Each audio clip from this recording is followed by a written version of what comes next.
Make people cheerful by gratitude and praising them.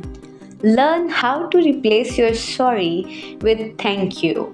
Instead of saying sorry for being late, you could say thank you for your patience. Instead of saying sorry for all the questions, you could say thank you for your guidance. Instead of saying sorry for the mess, you could say thank you for your tolerance.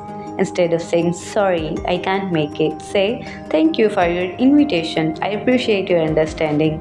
Sorry to keep you waiting. Thank you for waiting. Instead of saying sorry, I forgot, you can say thank you for reminding me. Instead of saying sorry for taking up your time, say thank you for your time.